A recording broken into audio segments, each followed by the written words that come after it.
Good morning students. हम पर्यावरण के मुद्दे के बारे में पढ़ रहे हैं, जिसमें हमने एयर पॉल्यूशन, वायु प्रदूषण के बारे में पढ़ा।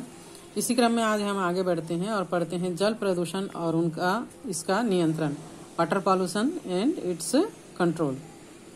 तो पर्यावरण में अगर हम देखें तो जो जल का जो भी पारिस्थितिक तंत्र है, पर्यावरण का तंत्र है, उसमें जल एक अजैव कारक के रूप में अपनी भूमिका निभाता है। तो लेकिन जल जो है वो अजैव कारक होने के बाद भी सजीवों के लिए इतना ज़्यादा इम्पोर्टेंट है कि बिना जल के हम जीवन की कल्पना ही नहीं कर सकते। इसलिए जल का दूषित होना संपूर्ण जैव समुदाय के लिए एक संकट का विषय है। उद्योगों के विकास के साथ साथ जल प्रदूषण में भी काफ़ी बढ़ोतरी हुई है। उद्योगों से निकलने वाला जो भी प्रदूषित जल है उसको डायरेक्ट नाले में, नदी में मिला दिया जाता है, जिससे वहाँ पर के जो जीव हैं वो प्रभावित होते हैं। और न केवल जंतु बल्कि पेड़ पौधे भी प्रभावित होते हैं और नष्ट हो जाते हैं। बहुत सी औद्योगिक इकाइयाँ द्वारा अनुपयोगी वस्तुएं बहुत ही हानिकारक और जहरीली होती है। इसमें कई प्रकार के केमिकल्स मिले हुए होते हैं। इसके अलावा शहरों की जो गंदगियाँ हैं, यानी घर का जो सीवरेज है जिसमें कि साबुन, सोडा और अन्य जो प्रदूषक हैं वो मिले हुए होते हैं, ये वहाँ के जलाशय में बहा दिया जाता है, जो केवल मानव स्वास्थ्य के लिए ही भयंकर खतरा उत्पन्न नहीं करता, बल्कि जलाशय के समूचे जैव समुदाय को भी ये दुष्प्रभावित कर देती है। समूचा जल समुदाय यानी कि पेड़ पौधे और जीव जंतु, छोटे मोटे कीड़े मकोड़े से लेकर जितने भी बड़े जीव जंतु हैं, सभी इसके अंतर्गत आते हैं। इस प्रकार का जो जल जो है वो इसमें ऑक्सीजन की कमी हो जाती है और धीरे धीरे ये ऑक्सीजन रहित हो जाता है, क्योंकि जीवाणु ऑक्सीजन का प्रयोग कार्बनिक पदार्थों के ऑक्सीकरण में कर लेते हैं और ऐसे जल को मृत जल कहा जाता है, जिसमें ऑक्सीजन नहीं होता है।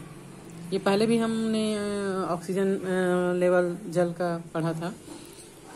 तो अकार्बनिक, कार्बनिक या किन्हीं अन्य पदार्थों का जल में मिलना जिससे जल की गुणवत्ता में परिवर्तन हो, तो उसको हम जल प्रदूषण कहेंगे। यानी जल में ऑक्सीजन की मात्रा का कम होना इन कार्बनिक पदार्थों के कारण या किसी भी अन्य पदार्थ के मिलने के कारण, तो इसको ही हम क्या कहेंगे, जल प्रदूषण कहेंगे। मानव की विभिन्न आवश्यकताएं जैसे कि खाना बनाना, बर्तन साफ करना, नहाना धोना, सिंचाई करना, बिजली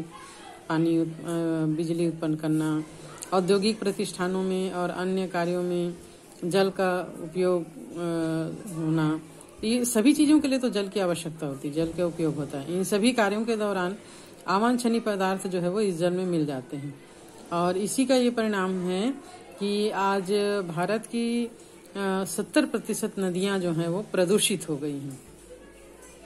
जलाशयों की स्वच्छता को कायम रखने के लिए इसके महत्व को समझते हुए भारत सरकार ने 1974 में जल प्रदूषण निरोध और नियंत्रण अधिनियम पारित किया है, ताकि हमारे जल संसाधनों को प्रदूषित होने से बचाया जा सके।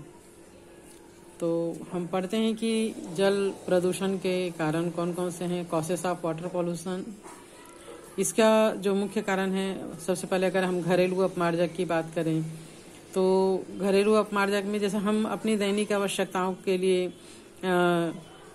जो भी सामान यूज करते हैं, जैसे टीन के डब्बे हैं, बोतलें हैं, प्लास्टिक के थैली, जिंक थैली और डिब्बे, जिंक और एल्यूमिनियम लगे कागज के थैले, इन सबको उपयोग में लाते हैं। ये वस्तु उपयोग के बाद जो है वो हम इधर उधर फेंक देते हैं या नाले में फेंक देते हैं। इधर उधर फेंकने से ये उड़कर या पानी के साथ बहकर नाले में चले जाता है, जहाँ से ये बहता हुआ नदी तक पहुँच जाता है।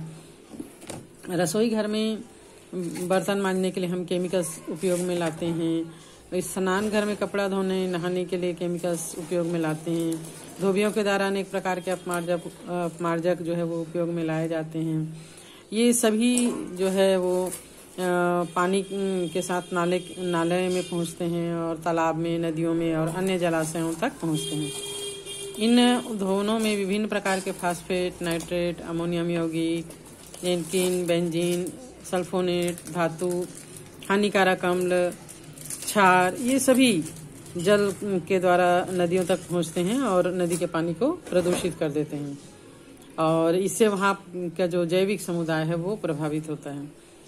विकसित देशों में एक नागरिक प्रति वर्ष आधा टन से अधिक घरेलू अपमार्जक को उत्सर्जित करता है। ये एक आंकड़ा है, अनुमान है। अकार्बनिक फास्फेट एवं नाइट्रेट के जलाशयों में एकत्र होने की क्रिया को सुपोषण यानी यूट्राफिकेशन कहते हैं, जिसके कारण शैवाल की आबादी में अचानक वृद्धि हो जाती है और ये जलाशय की सतह पर फैल जाते हैं।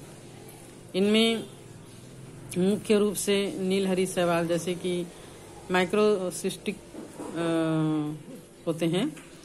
शैवालों की इस अत्यधिक वृद्धि को जल प्रस्फुटन कहा जाता है और इन शैवालों से विषैले रसायन उत्पन्न होते हैं जो जलाशय के जीवों और खाद्य श्रृंखला के द्वारा पशुओं और मनुष्यों के लिए हानिकारक होते हैं। घरेलू अपमार्जक के प्रयोग में निरंतर वृद्धि होने से जल का प्राकृतिक संतुलन बिगड़ जाता है, जिससे कि दूरगामी हानिकारक प्रभाव होते हैं और मनुष्य के जो विभिन्न क्रियाकलाप के चलते सुपोषण की क्रिया में तेजी आई है। इस प्रक्रिया को त्वरित सुपोषण कहते हैं। यहाँ पर सुपोषण का मतलब अच्छा पोषण नहीं है ना। यहाँ पर तालाब में या जलाशयों में जो शैवालों को एक ग्रोथ करने के लिए अच्छा पोषण मिल रहा है, हेल्दी पोषण मिल रहा है मानव के क्रियाकलाप के द्वारा या अपमार्जक के मिलाए जाने के कारण, जिसके कारण वहाँ के जलाशयों का जो जैविक पारितंत्र है वो धीरे धीरे समाप्त हो जाता है। तो आज के लिए हम इतना ही पढ़ेंगे। नेक्स्ट डे हम वाहित मलजल के बारे में पढ़ेंगे इसी श्रृंखला में।